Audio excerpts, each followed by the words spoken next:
Welcome into week 3, everybody. Dr. Gene Bramwell, the good doctor. Matt Waldman, Sigmund Bloom here with us, doing our pregame show Sunday mornings.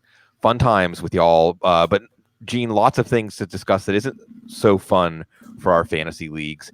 And let's start with the Indianapolis Colts because T.Y. Hilton wasn't really, are we back in the same tango with him that we were in last year where he's on the injury report? It looks like there's some doubt maybe of his ability to play or play effectively, but we still start him. I wasn't expecting it to happen this early. And we did have Marlon Mack on our radar, which of course brings Jordan Wilkins, I know something that will excite Wildman, into the picture. Give us an update on these Colts as they face Atlanta today. I wasn't too worried about T.Y. Hilton until Adam Schefter tweeted this morning that he was sort of considered a game-time decision and that the Colts wanted to watch his pregame warm-up and see what developed. But we've seen this with Hilton many times before where he's been listed with some variation of a soft tissue injury or another that didn't seem to limit him the week before, was able to practice most of the week and then did fine. So I'm not too concerning about this. It almost seemed like Hilton's concern from Schefter was tagged on as almost as an afterthought to the Mac tweet, which was a little bit interesting. Ordinarily, if you saw a calf injury for a running back that you didn't notice was that concerning the week before,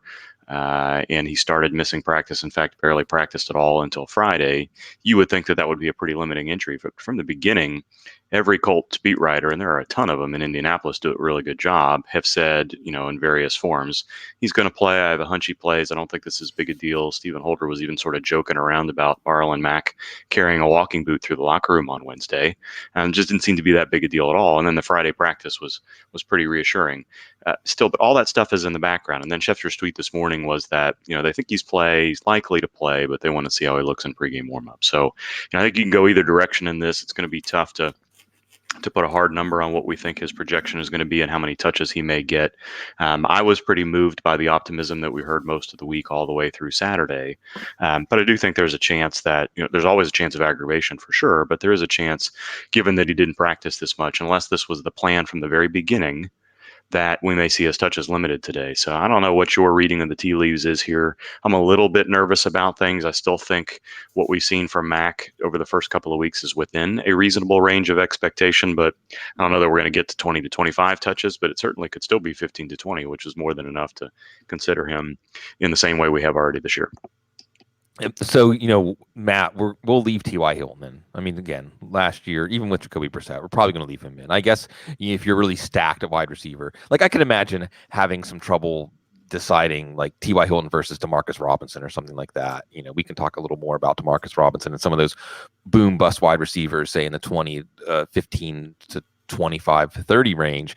But the real interesting thing here, Matt, and you're situated well being down there in Georgia. Did they beat Notre Dame? How did that game turn out?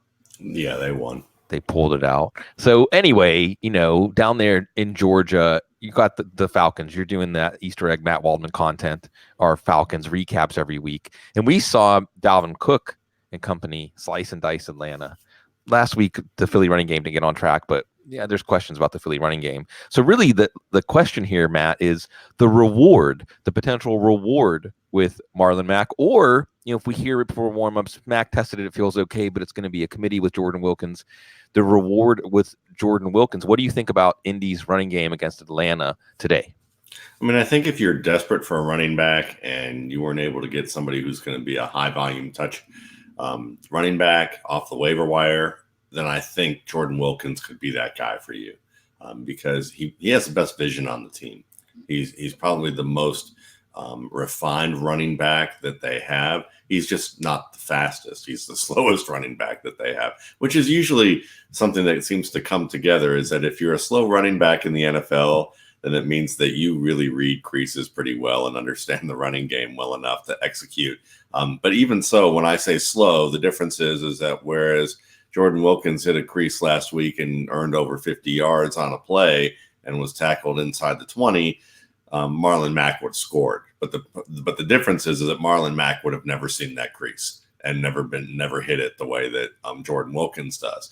So yeah, he's worthwhile. Mack, in terms of what Atlanta has to offer, I mean, you downgrade him from maybe a high-end running back 2, or if you are looking at him in that fashion on a week-to-week basis, to being probably a high-end running back 3 as your most optimistic expectation. Gene, Darius Leonard out today. I'm going to go ask you to put your defense man hat on just for a second. Like in terms of impactful linebackers, because we're looking at Devontae Freeman, and I'll toss it back to Matt to talk about Devontae Freeman. But in terms of impactful linebackers that may change your decision matrix in your lineup, how high is Darius Leonard in that for you? Pretty high, although I liked Bobby Okereke a lot through the offseason, which you saw on tape and what we watched when we saw him at the Senior Bowl. And I know that the Colts do too, but he is not Darius Leonard. But he's similar to that in that, we're talking about a player who didn't get a lot of um, a lot of pub and upside and buzz until we got through the Senior Bowl and closer to the draft time. So he may surprise us and start putting his stamp on Indianapolis's linebacker group as well. He hasn't quite been able to do much and beat out Anthony Walker yet, but that group's been pretty good. The safety group is pretty good as well. But yeah, Darius Leonard can do some things in this league that not a lot of linebackers can do.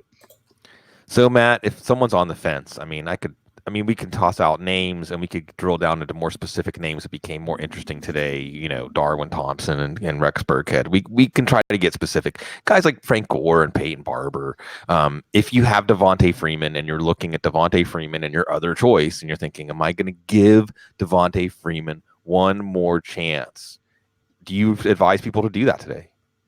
Yeah, I would. And I have Devonta Freeman and I have Frank Gore in a league where I picked him up and have been weighing that potential. And certainly there's thought that he's lost something. And, watching the games enough, I can see how people think that. And I can see that as even a distinct possibility. But there hasn't been enough reps in my mind that really clearly show that, without getting lost in the mix of what's happening with the offensive line and the play design and the pursuit and what's realistic of good or bad bursts there. And he's got enough. And, I look at what they want to do with him as a receiver, as a runner. And this offensive line in Atlanta has been pretty bad. So you've had some injuries to it. It was off to a slow start, but it seemed like they started to get it together in the Philly game against a pretty good pass rush towards the, from the second half on, and the line started to look better. It was a little more solid. So they're going to be tested by Danico Autry and Justin Houston this week in terms of pass rush, but neither of those guys are great run defenders. I mean, they can be pretty good, but they're also guys that you can kind of run at. And I think that without Leonard, with those two guys being, maybe not the strongest at defending the run, that I think that this is a team that should be vulnerable against the run, and probably looking at Devonta Freeman, you give him one more chance here, especially if you're a more patient fantasy owner and you're like, I go 1-3, 1-4. I don't care. I know I can get things together. That's kind of where I'm at. Gene, Brian Grow in the chat room says he has Freeman against Jacobs in Minnesota. Give us just a little update on Jacobs, because I know there was illness and an injury for him to deal with earlier this week. Yeah, it was originally reported as a groin injury, and then they said it was a hip condition. That always makes me a little bit nervous about things kind of in that core abdominal muscle injury area where you hear groin/abdomen/hip. Hopefully not a big issue. Got back to a full practice. I don't think they listed him on the injury report. I can't remember. I'm getting a little bit punchy toward the end, but I don't think he was listed. He got a lot of praise from the veterans through the week about him already playing through injury. The illness probably isn't a concern. If they cleared him to play for full practice, they're not so worried about him passing it along to anybody else. And the 8 to 10 pounds of weight change is probably not that unusual for a player, especially a young player in the NFL as we go through the regular season, being out there in Oakland in some of the hot weather. So I don't have too much concern about him. I think he should be able to see his usual workload. So just real quick to give our man Brian Grow in the chat room, it's up to 280 right now. Thank you everybody for coming out and sharing your Sunday morning with us. Give him an up-down call, wild man. Jacobs against that ferocious Minnesota defense, or Devontae Freeman, one more chance to win our hearts? I'd still probably go with Jacobs, because as ferocious as Minnesota's defense was, they looked fairly tame against Green Bay, I thought, in some aspects of the running game. And I like what the line looks like for Oakland, and I think that they're a little bit more solid. So, if you're looking for upside, I think Jacobs is the better play. If you're looking for just basically core points, then it's a toss up. Yeah, and it's one of those things, Matt, psychologically, the way I look at this is kind of like if Freeman goes off on your bench, that's a good thing. You're okay. Even if it makes you fall to 0-3 because you didn't make the decision, you're better off. Yeah. So, there's kind of like a psychological balancing act there. Gene, we've got some situations. Baltimore, Kansas City, the marquee game of the day. I wish this was. I mean, Cleveland and the Rams should be interesting. Don't get me wrong, but I wish this was a game we could spend watching every play. And we might likely see some rain in this one. And Matt, you and I and Gene, you can weigh in and put on a meteorologist cap if you want, but you do more than enough for us. But we have some situations here. We have Mark Andrews and his foot, which doesn't seem to be going away. We have LaShawn McCoy and his ankle. So what do we know about these situations? And if you feel like opining about how the weather could affect the decisions for the Chiefs and Ravens staffs on these guys, go ahead. I thought I might have seen something earlier today that suggested that the rain maybe wasn't going to be as big of an issue, at least later in the game. And But these it will affect fields, the surface, right? well, and I was just say these fields nowadays have seemed like they drain pretty well based on what they've put under the surface and otherwise. But yeah, at least in the beginning, it may.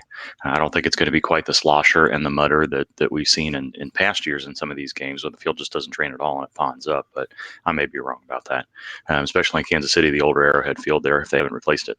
McCoy, I don't feel too worried about McCoy. I think the bigger question is with a week to game plan, and it seems like the Chiefs knew all week long from the beginning that Damian Williams had an injury where he was not going to be available this week.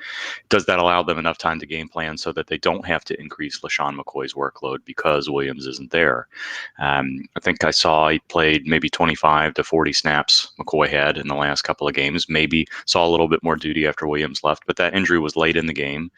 Didn't really have a lot of time to change the game plan up or to put Thompson in there. So I think that's the bigger issue. McCoy back to a full practice. It's an ankle injury. We've seen McCoy play through painful soft tissue injuries, hamstring injuries, and others over the years and play effectively and see what was his previous workload before. So I don't think 40 snaps and 15 touches is out of the question. Whether he gets more than that or if he gets goal line duty, I think is a tougher call. But I'm not, I was supposed to be as worried about his injury. And this is an injury it's not an injury rather that's necessarily likely to be aggravated by the turf conditions, being that it's an ankle rather than a soft tissue deal. So not too worried about that. With regard to Andrews, we got a pretty strong stamp of approval on Andrews last Friday from John Harbaugh when he said, yeah, Marquise Brown and Mark Andrews did not practice Friday, but there's no issue with them. There's no concern they're going to play. And then they did. And Andrews played his usual number of snaps. I didn't review things, frame by frame and play by play necessarily, but I did notice a lot of concern with Mark Andrews as the week went along. But they limited it in practice. There's something more going on than just a late week ding last week. And now Schefter is saying that he's 50-50 to play, and the Ravens want to see how he looks during pregame warmups before making a decision. So without knowing precisely what the injury is, without knowing why they chose to limit him, it certainly sounds like it was a little bit more than, not that Mark Andrews is a veteran at this point, but, a key player, offensive player resting during the week. It would be nice to hear something a little bit more reassuring as we got closer to the pregame inactives come out. Does not sound like he's going to be inactive. I don't really get that impression, even though he's being called 50-50. But, you do have to wonder. The Ravens have been rotating all three of their tight ends in different formations and usages, Andrews being the primary pass catcher. But like I said, I think I would like to see something reassuring, but if he's active, I think he may not get the huge number of targets that he's had, but he has a connection with Lamar Jackson, and they'll put him in situations where he can succeed. Yeah, I mean, Matt, that's the Mark Andrews is the easy part, Matt. I mean, if he's active, you play him. Let's touch on quickly the Baltimore side of this. If he's not active, is Hayden Hurst automatic start? Is Hayden Hurst ready? Not quite to be Mark Andrews, who carries three guys with him at the end of every reception, but harvesting that value, that hot zone in the middle of the field for Lamar Jackson. Are you excited to, for like a DFS player? Otherwise, tight end, there's some people. The landscape's bleak out there. Matt, is Hayden Hurst on the horizon? Hayden Hurst on a horse on the horizon. That's a lot of H's. Go ahead. It is. I think for DFS, it'd be a kind of a fun play if you diversify your lineups and you play a lot of lineups. That would work out. As a weekly fantasy player in terms of in season, long term type of thing. The risk is that Nick Boyle starts to get more. Maybe they bring in a guy like Snead or Moore a little bit more often than Seth they Roberts. have. Seth Roberts, obviously an option. Even Jaleel Scott could be an option, who's on the active roster now. So you start to see, depending on usage, that they may diversify what they put into their lineup and use. But I think that you would most likely see Hurst and Boyle as the two guys, because Boyle can block, and Andrews pretty much is an okay blocker at best, and I think Hurst kind of fits in that category too. So yeah, I mean, it's worth a shot, but it's but if you're a weekly streamer tight ends at this point of the season, you're probably in a little bit of trouble. Okay, Matt, 5 exclamation points, all caps. Are you playing Darwin Thompson over LaShawn McCoy today? No, I'm playing LaShawn McCoy. So is some of that you think Darrell Williams is going to get some work? I like Charkandrick West, maybe not for fantasy, but for Andy Reid sleeping well going into this game? I just think that there's a demarcation line between running backs of old and running backs of new, and I think LaShawn McCoy fits in that made of iron category in terms of running backs and how they play through things, and I think he's going to have a good day. On a scale from why are you even asking me this to that's a tough call, DeMarcus Robinson and Mecole Hardman in lineups today. I can see why it's a tough call. So I'm closer to that. But if you're looking for consistency of targets and diversity of targets, you're probably going to get more out of them with DeMarcus Robinson, because he wins 50-50 balls. Mecole Hardman is allergic to 50-50 balls to a certain extent. And he can go up and win one where maybe he comes back to the ball and the defender's behind him. But if he has to win a back shoulder fade, you can forget that. If he has to win a tricky out route, forget that. But at the same time, you give him a screen pass or you even bracket him in coverage, and Patrick Mahomes, as we've seen, will cut his drop short, toss the ball like he's throwing a 5-yard pass, but it's only going, 53 or 55 yards and hitting Mecole Hardman through bracket coverage, wide open for a touchdown.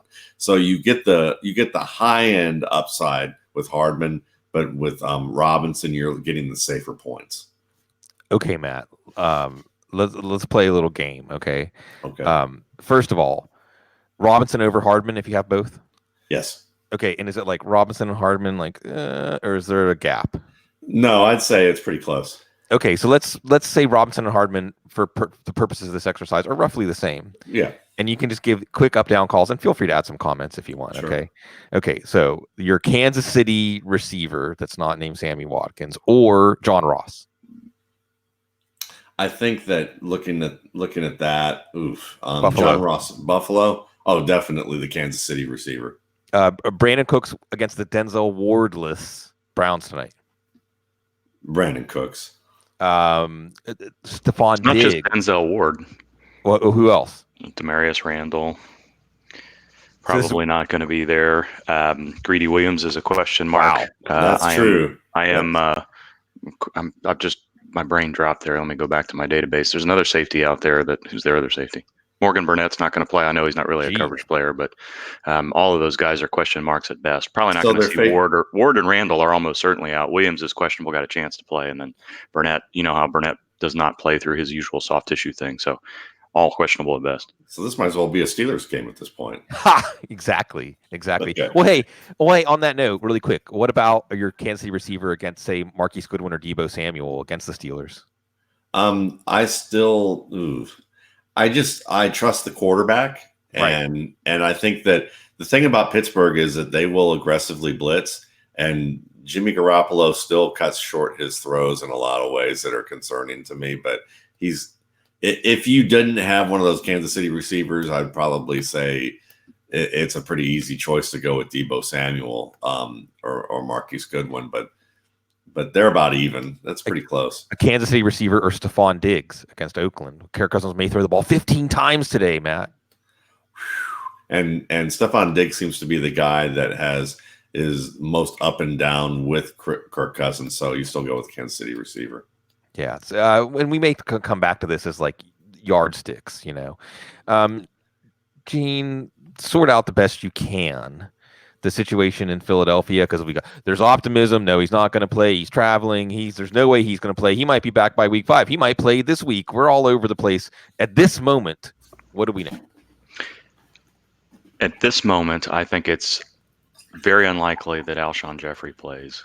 There was a little bit more optimism with Dallas Goedert after a better than expected, is the way it was reported, Saturday practice.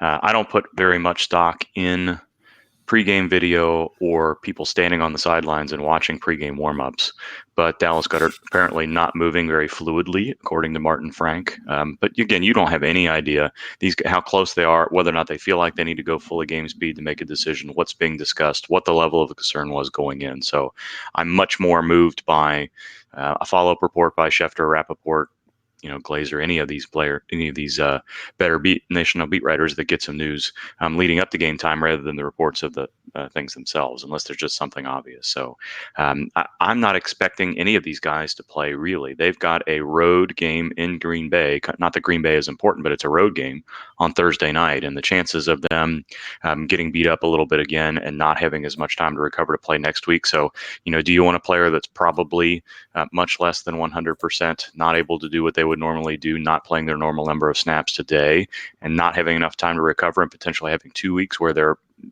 maybe limited at very best? Or do you want to give them a chance to get 10 days to recover and then another 10 days to recover after Thursday? So I think that's probably going on with Alshon Jeffrey, who you would have thought was the most likely to play, because we've seen it do it time and time again with hamstrings and ankles and what have you, where he's played effectively through injury. So he's not even been seen pregame warmups. There was some pessimism this morning. He's not likely to go. If Goedert goes, I don't know that I would expect all that much from him. Not that he's done a ton yet this year anyway. So, Matt, what's the play here?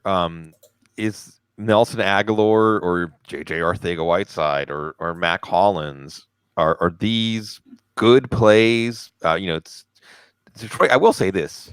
Detroit's secondary, Justin Coleman, Rashawn Melvin, and, of course, Darius Slay. And Keenan Allen that was a great battle to watch, Keenan Allen and Darius Slay. But look, Darius Slay's going to be on one of those guys. And whoever the other guys are on, you like Detroit's matchups here. Is this going to be like 18 catches for Zach Ertz, or is there a viable play for the wide receiver position for the Eagles? And then how does it affect your willingness to play Carson Wentz this week?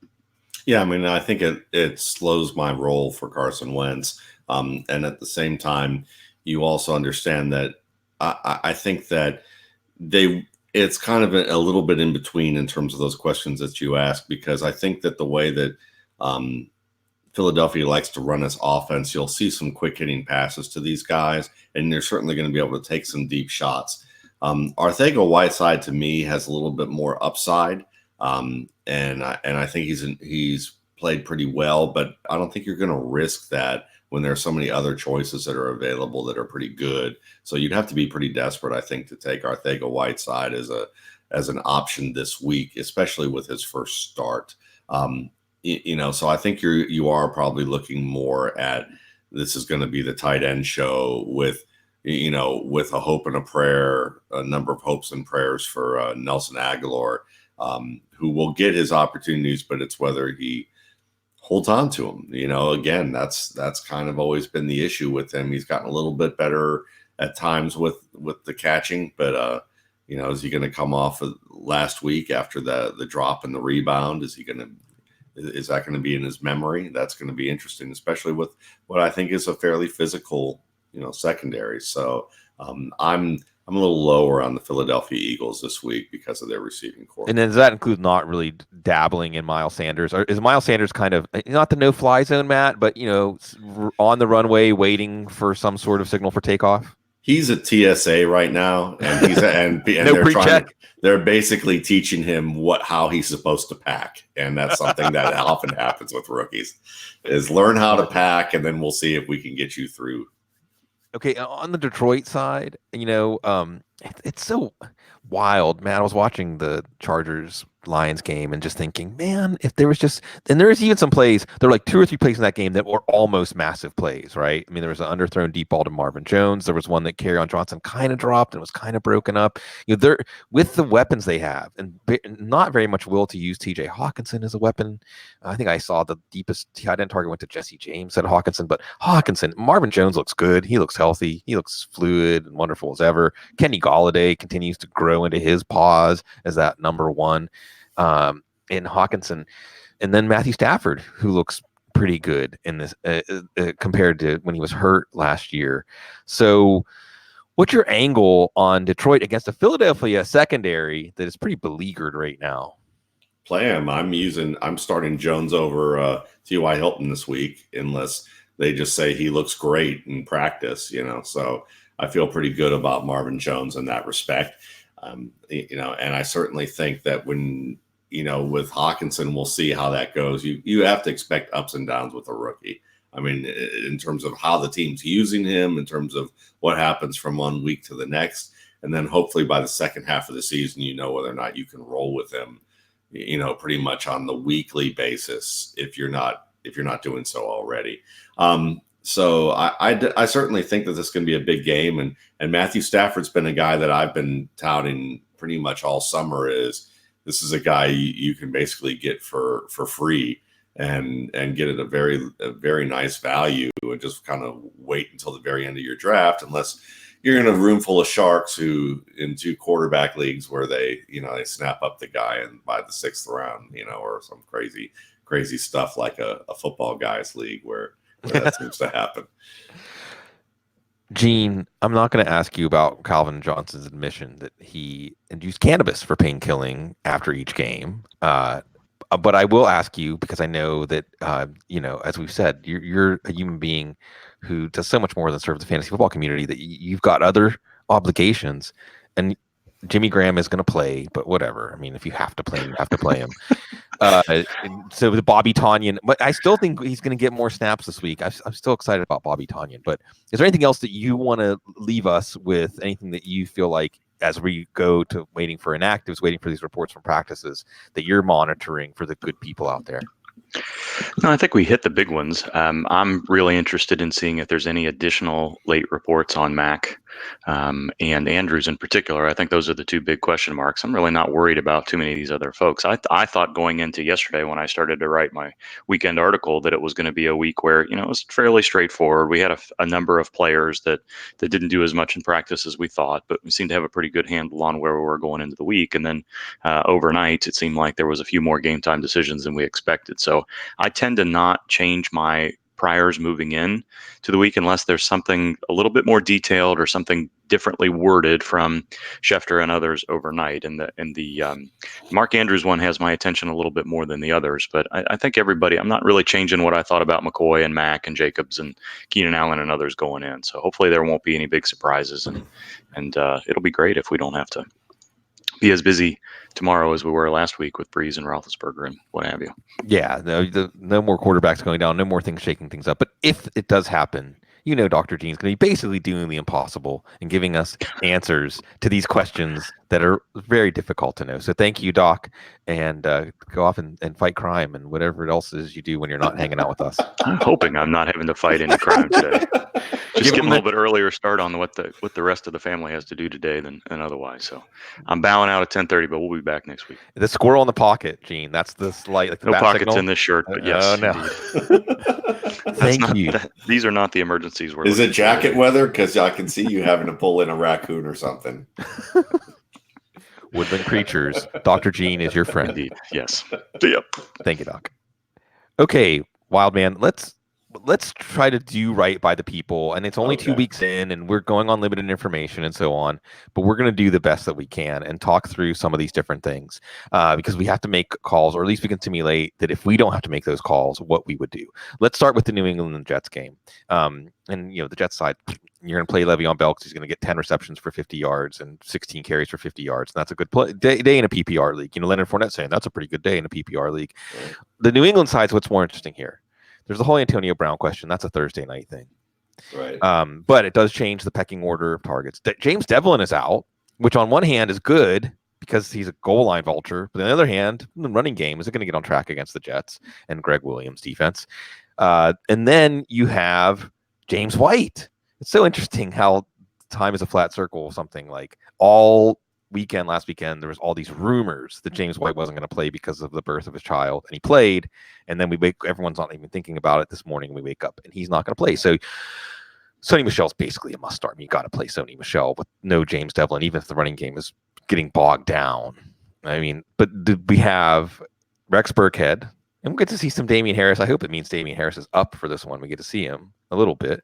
I'm not going to play him, but it's a chance for him to get his foot in the door. But you've got Josh Gordon, you got Julian Edelman, even Philip Dorsett, who scored 2 touchdowns against the Steelers. One of them was really easy. So what do we think about our Patriots options today? Most importantly, Burkhead, because when people were setting their lineups yesterday, they weren't considering Burkhead. They should be. How strongly should they be considering him? I think they should probably consider him fairly strongly because, Bill Belichick has affection for certain types of players, and I think that this isn't so much that I think everybody wants Sony Michel to be a feature back because they know he can be a pass catcher, and it's that whole idea of rational coaching that would happen. But Bill Belichick's plan is basically we segment our players. And so that means that, yes, if James White was on your schedule, then Rex Burkhead should be on your schedule now as that replacement. So I think that's worthwhile. In terms of the receiving core, yeah, certainly Julian Edelman remains the safest guy. Josh Gordon remains the guy with the most upside, and Philip Dorsett is certainly your high-end flex play who certainly can beat a defense that makes mistakes, and when you're an aggressive defense, you're prone to making mistakes, and that's something that Greg Williams often is. Real briefly, with Josh Gordon could get suspended again, and Julian Edelman gets hurt.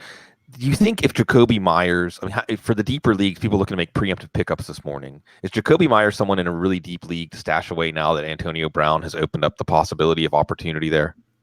I mean, I think so. If you're in a super deep league, I'm thinking like 50-man rosters. Yeah, okay. Yeah, we love the leagues that we love, right? Yeah, the ones we're in. But if you're like a 20-man roster league, I think the answer is no, because there's still too much to happen there. In terms of maybe things that have happened in the past, but no, not likely. I'd be more inclined to say this week that the Jets pull out Trevon Wesco and start using him. Yeah. And Bill Belichick, because he loves fullbacks, gets stars in his eyes and somehow doesn't, gives him a free pass because he just wants to get a tryout in garbage time to see when they cut him, whether he can add him in there. Right. Before Chris Herndon comes back in a few weeks. We'll see. Right. All right. Let's, I think the way I want to organize this, Matt, is step through position by position and talk about some of the stickier, tougher players position by position. Okay. Let's do it. Starting out at quarterback, and I guess just really briefly, because this is one that could change. This is one that it may affect a few people. I think I saw it in the chat room earlier. If with the Mark Andrews thing with the weather, et cetera, I mean, I have Lamar Jackson as my number 2 quarterback behind only Patrick Mahomes, and I'm loath to move him down. Is all these different things swirling around the Kansas City, Baltimore game changing your view of Lamar Jackson, or would you agree with him being behind only Mahomes? Yeah, I would pretty much agree with that. I mean, and the reason being is it's going to be a competitive game, and I think that they're going to have to throw a fair bit. So, I mean, maybe Dak Prescott, maybe him would be a guy that I might put over Lamar Jackson. That's about it. What's your temperature check on Aaron Rodgers right now going up against Denver today?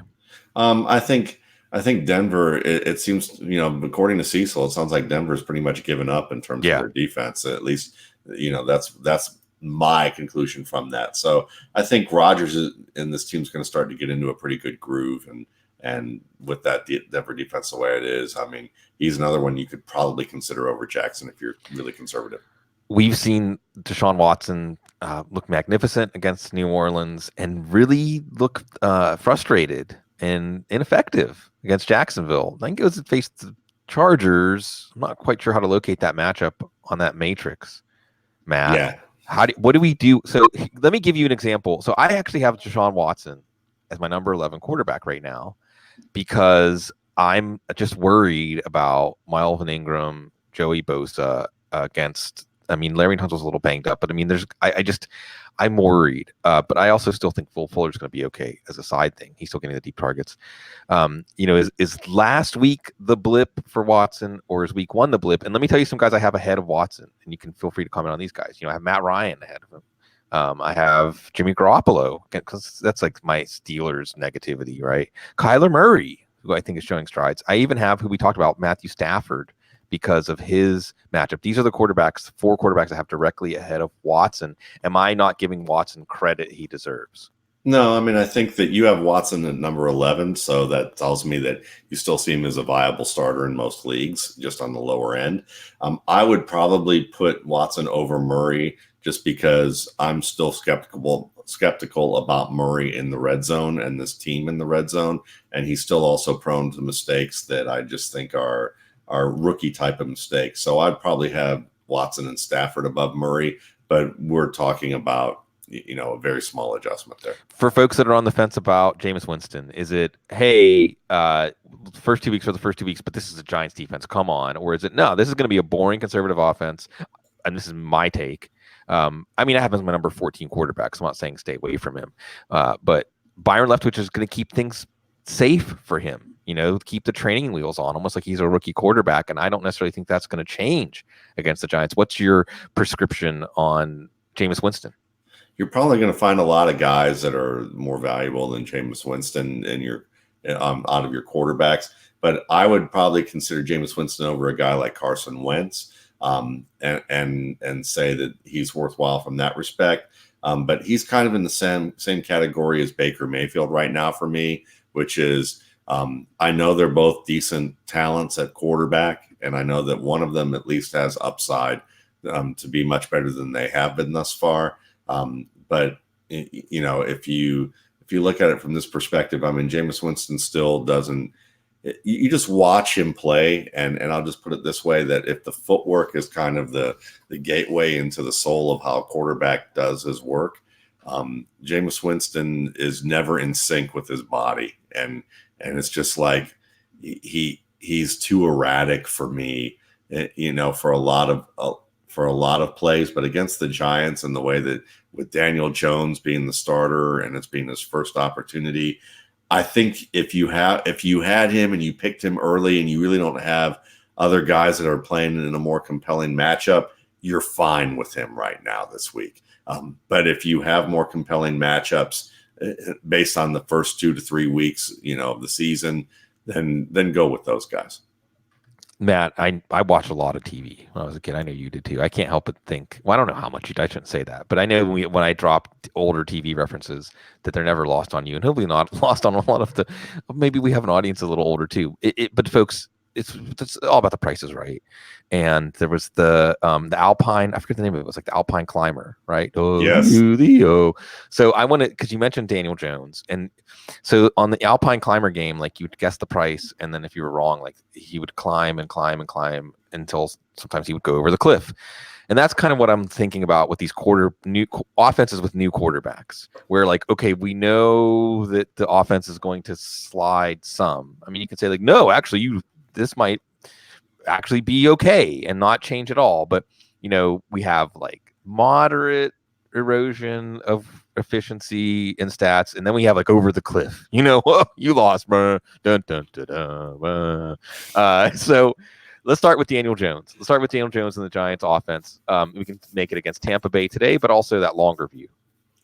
I'm still skeptical because, and the fact that Pat Shurmur basically kind of trolled the media a little bit about, well, why don't you ask those people about that, about Daniel Jones now that he's performing well in the preseason?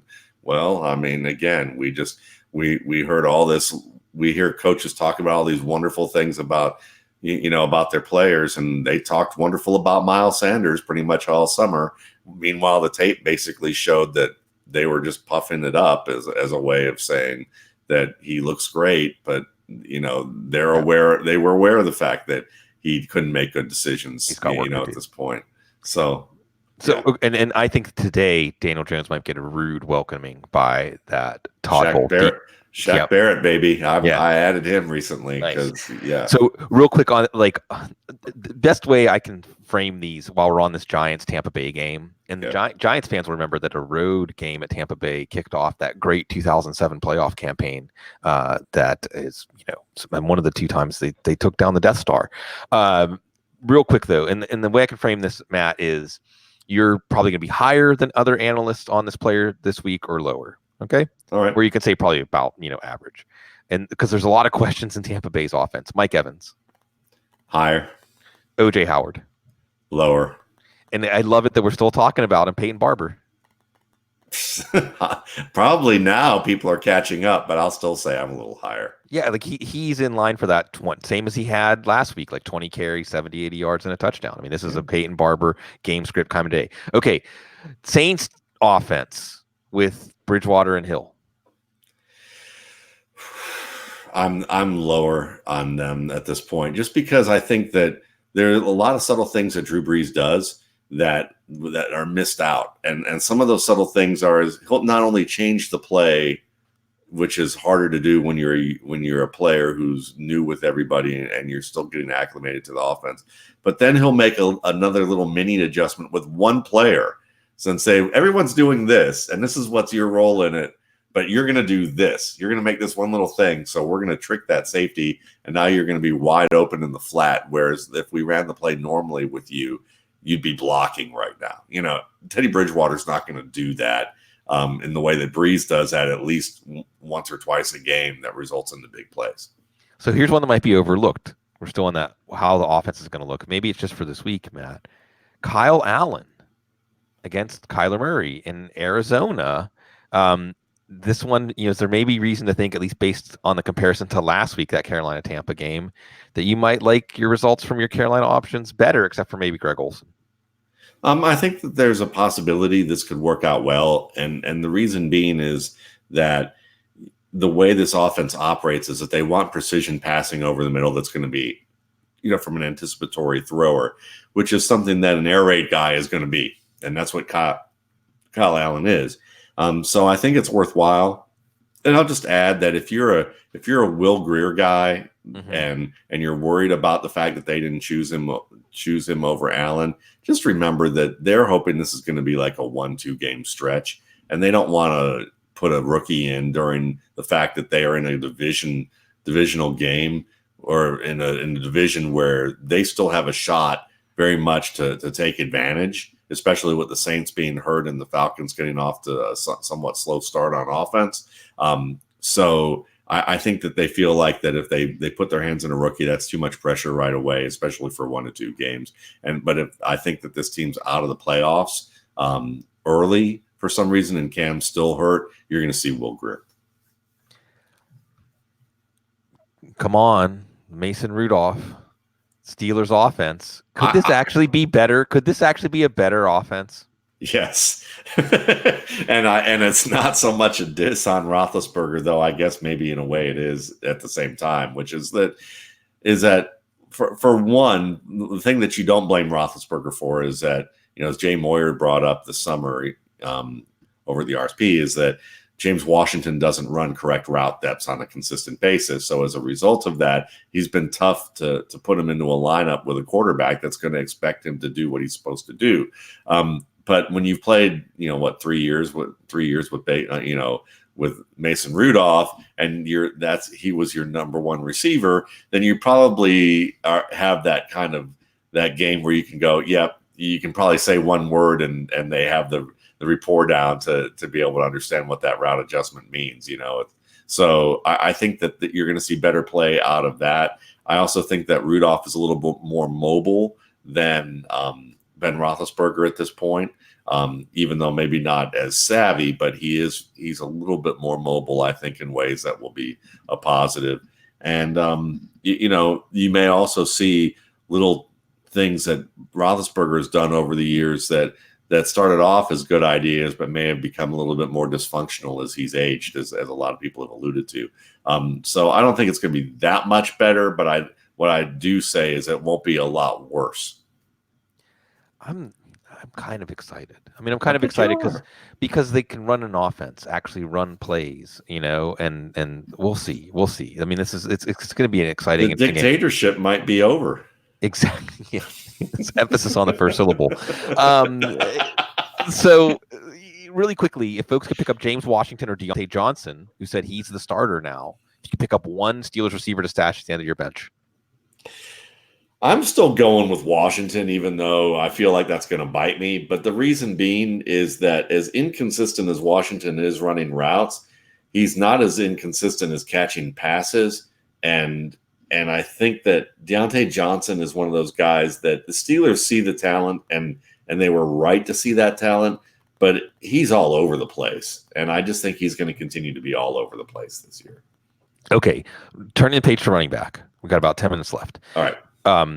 So we got the Geiger counter out. I can't do a Geiger counter impression. How radioactive is Joe Mixon right now? I would say pretty radioactive against the Bills front. Yes. Yeah, I think we're probably turning this week again. Yes. It's like Devontae Freeman. If he goes off on your bench, then be happy because it means you have more than what you thought going forward. Yes. What about Todd Gurley tonight in Cleveland? I think that the meter is pointing towards something, under the sand, but it may wind up being just some toy that you give your kid and they're really excited about, and may not be worth anything that when you try and turn it into the pawn shop, but it's okay. Yeah, I think we actually, it's funny, Dwayne was on the show this week, Matt, and from my old systems analyst days and anyone coders or other people, WYSIWYG. Dwayne's like, I'm sorry, I don't understand that. I put it in the show notes I sent to him. What you see is what you get. Yeah. And I think that's really what we're at with Gurley now. I mean, maybe there'll be a 2-touchdown game somewhere out there, but 60 to 100, 110 total yards. And I think you were showing Matt how, and this is where Sean McVay got a counterpunch, man. Like, league is sniffing out those screens. The screen game is looking okay. Like, it's got to change. You got to. Detroit opened the door, and everyone else who had the capacity to watch or the personnel followed, and that's kind of what's going on. Well, how do we handle, speaking of that San Francisco-Pittsburgh game, how do we handle the San Francisco running backs? And again, we can frame this and you'll be higher or lower than most analysts. Sure. On Matt Breida. I'm probably higher. Just because of the way he's running. He's a terrific runner. He is a terrific runner, and people are always worried about the injury, but we can't predict that. Right. To me, it's Breida and Mostert are the two guys that I'm most interested in. And if you have Breida and Mostert, and let's just say in a PPR league, because I think in a non-PPR league, it's easier that it's Breida. If it's Breida or Mostert in a PPR league. I'm still going Breida, just because I think the capacity to break off a long run and the volume that he gets is pretty darn good. Peyton Barber versus Frank Gore versus Carlos Hyde, and guys that are going to be in pretty similar roles today. Ooh, Frank Gore, Carlos Hyde, and who was Gore at home against Cincinnati, Peyton Barber at home against the Giants, Carlos Hyde at the Chargers. I'm going to go with Peyton Barber just because I still think that there's a little bit more opportunity for him at the goal line. I like Gore, but I'm a little worried about TJ Yeldon getting a little bit more opportunity. And Hyde, I would still have Hyde a little bit below Frank Gore. Yeah, I would agree with that. They're all interesting guys. The Chargers' run defense has had some problems. Any interest dabbling at all in a Tony Pollard against Miami? Just because of the fact that you think it's going to be such a big blowout and that they're going to put him in there. I mean, that's a little too cute for me, but I think, it's a little too cute for me, but I recognize and understand I'm lower than most analysts. Well, I'm going to be very selfish, Matt, because I'm in a guillotine league with Paul Charchi and a company. Guillotine leagues are fun. You should try one next year. You will enjoy it. Trust me. It's a fun little puzzle for our brains. It's like a survivor league where you want to be you don't want to be last place, right? I've got Tony Pollard. I've got Darwin Thompson, and Sean McCoy is inactive. That's obvious, but throw him in there too. And I've got Duke Johnson. Which one would you take if you had to survive, not win, not be the best team, just not be the worst team between Pollard, Thompson, and Johnson. I'm going to blame you if I get eliminated. And did you say McCoy's inactive now? No, I said, well, if McCoy's inactive, there was just a picture going on the internet of him like limping, but I don't know. I mean, if McCoy's inactive, that becomes easy. But let's say assume McCoy plays. Thompson, Duke Johnson, and Tony Pollard. I'd go Duke Johnson this week. So because I saw last week Duke Johnson should have had a 25-yard touchdown pass from Watson, and they just weren't on the same page. Watson thought he was going to keep going up the field, and Duke Johnson turned and looked over the inside shoulder. And I would use Johnson now just because there's always a chance around midseason to late season that he starts getting dinged up, and then we start having those mysterious injury report things where he's active. He's active, and there's nothing on the injury report about him, but then he gets dinged up and misses 3/4 of a game. And then, the cycle continues with him, and I'm just worried about him being that way. Do you have any tough calls at running back this week? Did you have any things when you're setting your lineup? I'm looking at guys like Freeman, Gorin, and Colt Cohen as starting. I could start 3 of those guys, but really I'm only going to start 2. So, and the other guy's Nick Chubb, so I'm starting Nick Chubb. Doesn't it seem like it's David Montgomery night tomorrow night?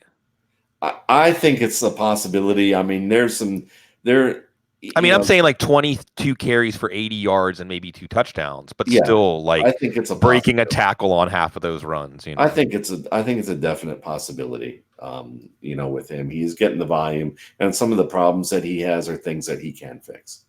Okay, let's turn the page to wide receivers. We've got just about 5 minutes left to touch. Again, the framework here, Matt, is like, you're roughly on average similar to the analysts above or below guys today. Will Fuller. I think Will Fuller is probably, I would be above the average. Yeah, I think he's going to be fine. He's still getting those downfield targets, and Jacksonville's making some great plays and also doing a good job of getting pressure and anticipating when Deshaun Watson was going to hold the ball for too long. We'll see what Ingram and Bosa can do about that. Marquez Valdez-Scantling against Denver. About the average for people, I think, which is probably that they're higher than they should be, but yes. I got a lot of questions that were like, or Valdez-Scantling this week. And much like Fuller, the deep targets are still there. Minnesota's defensive backs are making some good plays. I think that Aaron Rodgers is going to have one of those everything looks easy for him games soon. It might be this game. It might not be. But I could easily see Valdez-Scantling going over 100 and a touchdown in this one. Terry McLaurin. I haven't watched him yet this year in terms of, other than highlights. And against the Bears, I'm going to go say slightly below average. Yeah, me too. I have him below the names we've been talking about. Yeah. And it's just because of Chicago's defense. And I think Case Keenum's looked okay and so on. But there's so many, wide receiver just goes on and on and on. Because, Matt, I'm outside of the top 40, and I still see names like, are you... Williams. Exactly. And who like now I'm thinking, do I need to move him up? Because he looked on his deep targets, he looked good, and he's getting those red zone targets. It is the Houston secondary. How do you feel about him? Yeah, I'm above the average if that's the case. I think the fact that we were worried about him playing last week and he played well, I think that's a good sign. What about Randall Cobb and Devin Smith with Michael Gallup out? What the heck flex zone? You got a good feeling about either of them? Yeah, I think Randall Cobb's been a guy I've been targeting late in a lot of drafts, just as a reserve with who's going to get you consistent opportunities. So I'm higher than average on him. Devin Smith, I love what I saw, but I'm in wait and see mode. Any other what the heck plays at wide receiver for people that are looking deep? I mean, I'm looking down these rankings of mine, Matt, and I'm seeing names like, Sterling Shepard against Tampa or Mohamed Sanu against Indy. Preston Williams. Preston Williams against New England.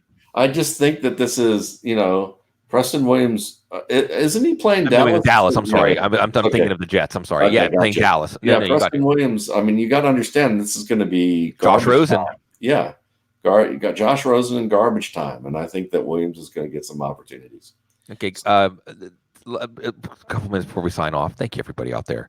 Tight end. There's going to be a few. Kelsey, Kittle, Ertz, Andrews if he's active, Waller, Ingram, Vance McDonald. They're playing. I mean, OJ Howard. I wouldn't get cute in playing over somebody not in that group. TJ Hawkinson is kind of in a similar vein. But then after that, and and Greg Olson, probably is around the cutoff.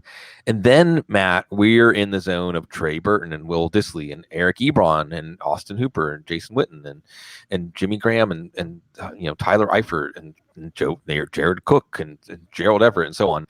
So for people that are just like, I might be looking at the waiver wire this week for my tight end, any names stand out for you in this vast plateau of boring tight end options? Yeah, Jason Witten's at the top of the list because he has old man game and for several years now, Miami cannot defend the tight end in the red zone. Their linebackers are pretty darn bad at it. So I'd say Jason Witten's due for at least a touchdown today. I think that's a good option. I think Will Dissly is a guy that isn't bad, but I would probably go Witten and Ebron because Ebron's everybody's so in the regression mode that, the herd of fantasy players, they hear he's not going to have the season that he did. Doesn't mean that he's not going to have a good season. And I think he's still getting targets on a level that you have to pay attention to him there. And Atlanta's linebackers can be a little bit undisciplined. And so I think Ebron's a guy to consider. And then with, I think so Witten, Ebron, and Dissly are probably the three guys in that order that I'd be looking at. How nice was it to see James O'Shaughnessy out there pushing through on his targets? He looks like he belongs on an NFL field. Well, and he has, and it's kind of funny, but at the same time, sometimes you need a quarterback who basically would rather. Who would be willing to consider like hitting his ham with a hammer to see if he can play football. The Gardner Minshew Chronicles. Than the heavily pampered high-end quarterback coach, tennis club kind of family that people come from that, probably are like, ooh, I don't know if this is a good situation for me to be in. I think Gardner Minshew is the type of guy that probably would have played on a field, like old municipal stadium with beer bottles on it and would have been like, oh, we're playing football. Okay. So, I think that's real briefly. Yeah. Does it make you more excited for Josh Oliver in dynasty leagues? Like, people go look and see Josh Oliver's on the waiver wire right now. I think so. Yeah. And just like in 30 seconds or less, Matt, so people know, because it's RSP. Look, if you're with us and well over 400 through the whole show, thank you everybody for the support. This is fun. This is really fun for us. But for people who don't know about the RSP, if they would have opened up the RSP and read about Gardner Minshew, give us a little excerpt of what they would have read about Gardner Minshew back in April. Yeah, what they would have read back in April was don't look at the ranking number because he's actually much closer in score to the bottom of my first tier of quarterbacks and the bottom of my second tier. And who were some of those quarterbacks in the bottom of that first tier? The bottom of that first tier were guys like Will Grier, Kyler Murray, right. and that like. So you had him not that far below those guys. No, I like Jake. I think Jay, what's his name? Drew Lock was probably, I think, fourth or fifth on my board, and he would have been there. It could easily was within range. I mean, like within like a half of a point of Drew Lock being over him.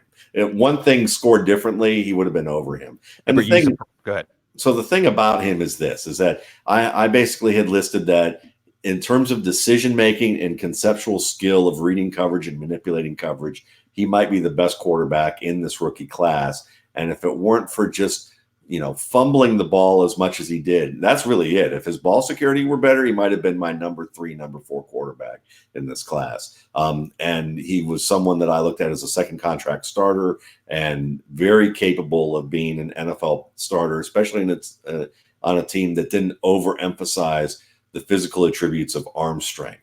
So if you any non-John Elway team that has the sense to understand that you don't have to be a John Elway clone to actually be a good quarterback in this league.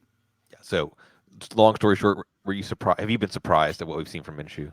Well, to be honest, I have been only because I forgot what I wrote in the RSP. Matt Waldman from 5 months ago came and said, "Hey, Matt Waldman of September, this guy's actually pretty good." I had Eric Stoner ask me about him because he's a Jaguars fan, and I just kind of thought, well, I remember being pretty excited about him for a couple reasons, but then there were a couple things like with this, that, and the other, and then I just presumed, once he was picked in the later rounds, I just kind of was like, his draft stock's going to be low. He's not going to get a lot of opportunity. and I'd see that he was, backing up, and I'd just forget about it. But when you write as much as I do about these players, it's just kind of at some point now, it was like I went back and looked at my Gardner Minshew report out, this week, and I was say like, that? oh wow, I guess I did. If you say I said it, then I said it. it. It's good, man. Well, it's good to get to hear what you have to say. It's good to get to see our chat room. Thank you, everybody out there. And thank you for giving us the opportunity to do this every week. And it's an exciting football Sunday, Baltimore and Kansas City, all these new quarterbacks. Again, the league, we've got like 5 or 6 good teams, 5 or 6 terrible teams. The other 20, they're trying to learn about themselves. We're trying to learn about our teams. We're trying to just enjoy ourselves on a Sunday. Thank you, everybody, for sharing your Sunday with us, and always stay classy.